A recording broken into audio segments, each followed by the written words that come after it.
Hello friends, welcome back my YouTube channel PQ study classes. Friends, हम इस channel पे अपने इंडियन ज्योग्राफी सीरीज स्टार्ट कर चुके हैं। फ्रेंड्स, कल हमने इंडियन ज्योग्राफी सीरीज का फर्स्ट लेक्चर किया था। आज हम सेकंड लेक्चर करेंगे। फ्रेंड्स, कल हमने अब जनरल इंट्रोडक्शन पढ़ा था, भारत का जनरल इंट्रोडक्शन में आज हम आगे पढ़ेंगे। फ्रेंड्स, आज हम कर्क रेखा के बारे में जानेंगे। कर्क रेखा कर्क रेखा भारत के बीचों बीच से गुजरती है। कर्क रेखा यानी 23.5 डिग्री नॉर्थ। कर्क रेखा भारत के बीचों बीच से गुजरती है। कर्क रेखा भारत के 8 राज्यों से होकर गुजरती है। जो राज्य ये हैं: गुजरात, राजस्थान, मध्य प्रदेश, छत्तीसगढ़,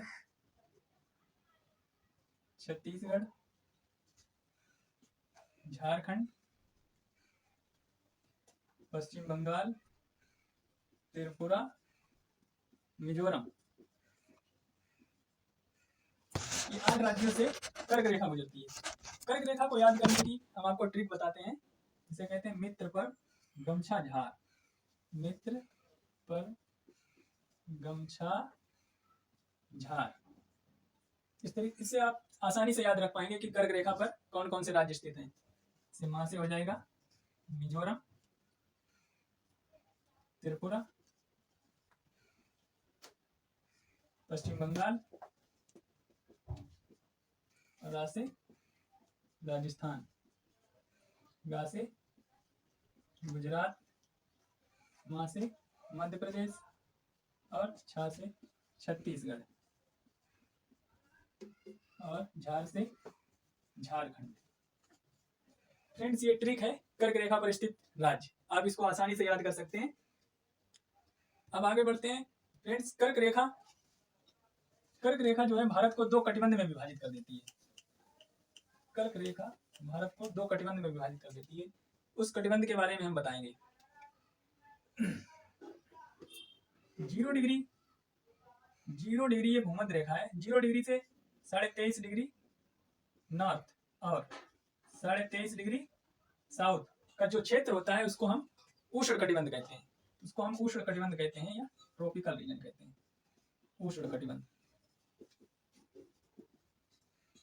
कटिबंध या ट्रॉपिकल रीजन कहते हैं। 23.5 डिग्री के जो ऊपर होता है 66.5 डिग्री नॉर्थ, 66.5 डिग्री नॉर्थ और 66.5 डिग्री साउथ, ये जो क्षेत्र होता है इसको हम शीतोष्ण कटिबंध कहते हैं। शीतोष्ण कटिबंध कहते हैं। शीतोष्ण, या इसको इंग्लिश में कहेंगे टेम्परेट। शीतोष्ण कटिबंध कहेंगे।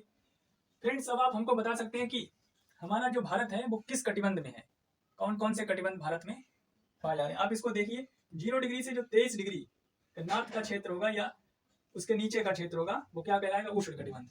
तो हमारी 0 डिग्री तो यहाँ पे होगी, यहाँ पर, क्योंकि भारत से जो है 8 डिग्री 4 मिनट का अक्षांश गुजरता है। तो 0 डिग्री से जो ऊपर है ये क्षेत्र, ये क्या कहलाएगा? आप बता सकते हैं उष्ण कटिबंध। ये क्या कहलाएगा? उष्ण कटिबंध, इसे ट्रॉपिकल कहते हैं। अब आप ये बताएं, ये 23.5 डिग्री कर्क रेखा है, 23.5 डिग्री नॉर्थ कर्क रेखा है। इसके ऊपर का क्षेत्र क्या होगा? आप बता सकते हैं। 23.5 डिग्री ये गुजर, इसके ऊपर का क्षेत्र क्या कहलाएगा? शीतोष्ण कटिबंध। शीतोष्ण कटिबंध कहलाएगा। अब रटने की जरूरत नहीं है आपको, आप खुद इसको देख के समझ गए होंगे कि भारत जो है उष्ण और शीतोष्ण कटिबंध में स्थित है। इसको थोड़ा और हम आगे भी बता देते हैं आपको। ये समझिए, 66.5 से 90 डिग्री नॉर्थ और 90 डिग्री साउथ, ये क्षेत्र क्या कहलाएगा? ये ध्रुवीय क्षेत्र होते हैं, पोलर जोन। इसको कहेंगे फ्रीजिड जोन। फ्रीजिड जोन या शीत कटिबंध, इसको कहेंगे शीत कटिबंध। यहाँ पे हमेशा सर्दी पड़ती है, बर्फ पड़ती रहती है, शीत कटिबंध है। इसको आप फिगर के माध्यम से और अच्छे से समझ पाएंगे आप। इसी फिगर को अब हम ग्लोब के माध्यम से समझते हैं। ग्लोब पे हमने बीचों बीच से एक 0 डिग्री रेखा खींच दी। इस 0 डिग्री को खींच दिया, इसके बाद एक दूसरी हमने अक्षांश रेखा खींची जो 23.5 डिग्री नॉर्थ है, इसको कर्क रेखा कहते हैं। और एक ये नीचे रेखा खींच दी 23.5 डिग्री साउथ, जिसको मकर रेखा कहते हैं। अब हमने बताया था कि 0 डिग्री से 23.5 डिग्री नॉर्थ और साउथ का क्षेत्र क्या कहलाता है? उष्ण कटिबंध कहलाता है। उष्ण कटिबंध कहेंगे, इसको ट्रॉपिकल रीजन, ट्रॉपिकल, इसको भी उष्ण कहेंगे, उष्ण कटिबंध या ट्रॉपिकल। ये हो गया हमारा। अब कर्क रेखा के ऊपर 66.5 degree, 66.5 degree north, 66.5 degree north और 66.5 डिग्री साउथ रेखा खींची। इस रेखा को कहते हैं आर्कटिक सर्कल और इसको कहते हैं अंटार्कटिक सर्कल।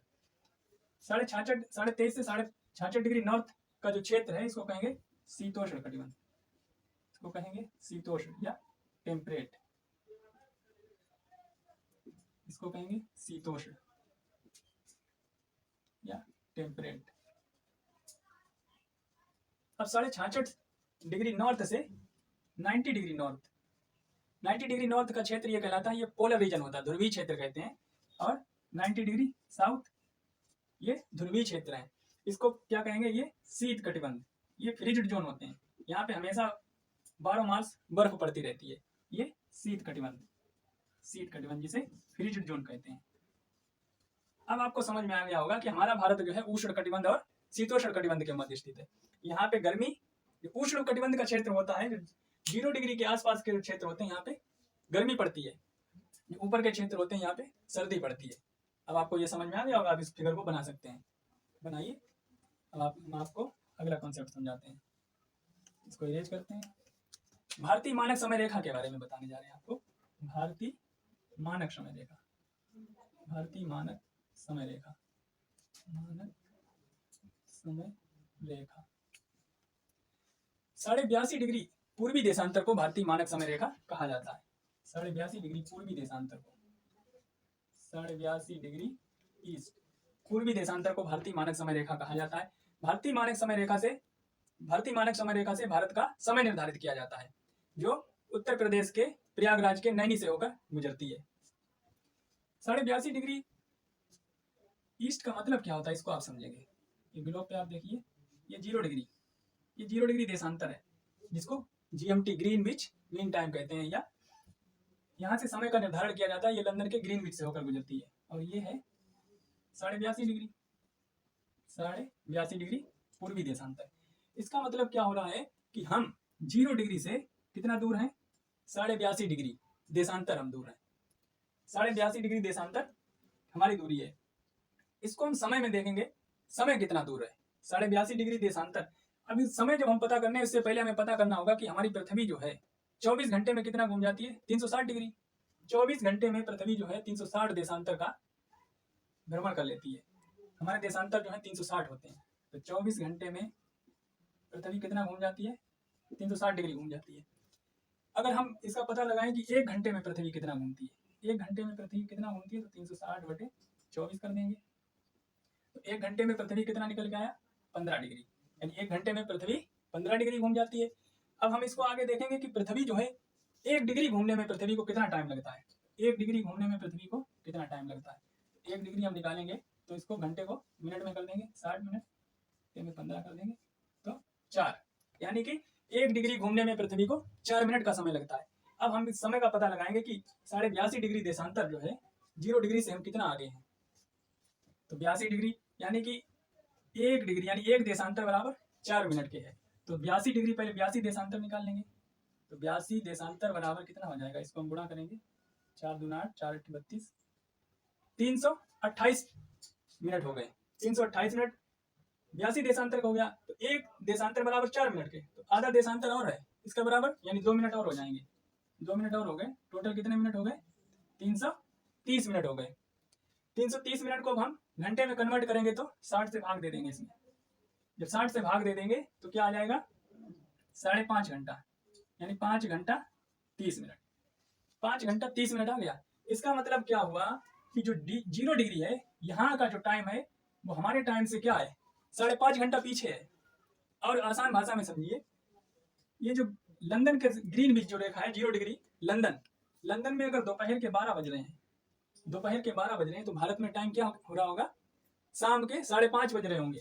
कितने, शाम के 5:30 बज रहे होंगे, क्योंकि हमारा टाइम जो है 0 डिग्री से 5.5 घंटा आगे है। आप ये याद रखिए, हमारा भारत का टाइम जो है GMT से कितना आगे है, 5.5 घंटा आगे। तभी आपने देखा होगा +5:30 लिखा होता है, हमारा टाइम जो है 5.5 घंटा GMT से आगे है। अब ये कॉन्सेप्ट आपको समझ में आई होगी। एक और हम कॉन्सेप्ट आपको समझा रहे हैं, इसको इरेज करते हैं, आप ध्यान से समझना इसको। अब अगली कॉन्सेप्ट समझाते हैं हम आपको। आपने देख लिया था हमारा टाइम जो है 0 डिग्री से कितना आगे है, GMT से 5.5 घंटा आगे। हमने देखा हमारा एक देशांतर जो है यहाँ से गुजरता है, पहला देशांतर, इसका कितना 68 डिग्री 7 मिनट ईस्ट से, 68 डिग्री 7 मिनट ईस्ट। अब आपको यहाँ पे कंफ्यूज नहीं होना कि यहाँ पे ईस्ट लिखा है, ये तो वेस्ट होना चाहिए। ये हम भारत के पर्पज में नहीं बता रहे हैं, हम जो है ग्लोब के हिसाब से बता रहे हैं, ग्लोब, क्योंकि हमारा भारत जो है ये ईस्ट हो गया और ये वेस्ट हो गया। भारत कहाँ पे है, यहाँ पे ईस्ट में स्थित है। तो 68 डिग्री 7 मिनट ईस्ट है और 68 डिग्री 7 मिनट ईस्ट, यानी कि पश्चिमी बिंदु यहाँ पे हमारा है गुजरात का गौर माता, वो 68 डिग्री 7 मिनट पे। और अरुणाचल प्रदेश का जो सबसे पूर्वी बिंदु है किबिथु, अरुणाचल प्रदेश का सबसे पूर्वी बिंदु किबिथु, वो कहाँ पे स्थित है 97 डिग्री 25 मिनट। अब हम इन दोनों का डिफरेंस अगर निकालेंगे, इन दोनों का यानी 97 25 का और 68 7 का डिफरेंस निकालेंगे तो लगभग 29 देशांतर का डिफरेंस मिलेगा आपको। कितना डिफरेंस मिलेगा, 29 देशांतर का, 29 देशांतर का डिफरेंस मिलेगा। अभी मैंने आपको बताया कि एक देशांतर बराबर 4 मिनट, 29 देशांतर बराबर कितने मिनट हो जाएंगे, 29 देशांतर में कितने मिनट हो जाएंगे, हम 4 का मल्टीप्लाई कर देंगे, 4 नेम 36, 4 दूना 8 और 3 11, 116 मिनट। 116 मिनट का आपको पता है, 116 मिनट का मतलब लगभग 2 घंटे हो गए, यानी 120 में 2 घंटे होते तो 2 घंटे हो गए। अब एक बात आपको समझ में आई होगी कि जो भारत का पश्चिमी बिंदु गौर माता और भारत का पूर्वी बिंदु किबिथु जो अरुणाचल प्रदेश में, इन दोनों के मध्य टाइम में कितना फर्क होगा, 2 घंटे का फर्क होगा। कितना, 2 घंटे का फर्क होगा इन दो देशांतरों में। समझ में आया। और इसका मतलब क्या होगा, अगर अरुणाचल प्रदेश के किबिथु में सूरज सुबह के 5 बजे उगा है तो गौर माता में सूरज कितने टाइम पर उगेगा, कमेंट बॉक्स में आप इसका आंसर दीजिए। भारतीय मानक समय रेखा भारत के 5 राज्यों से होकर गुजरती है। ये कौन कौन से राज्य हैं आपको ये याद रखना है, उत्तर प्रदेश,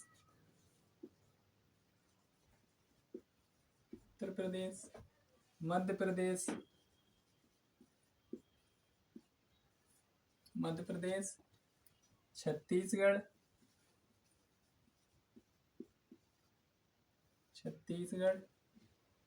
उड़ीसा, आंध्र प्रदेश।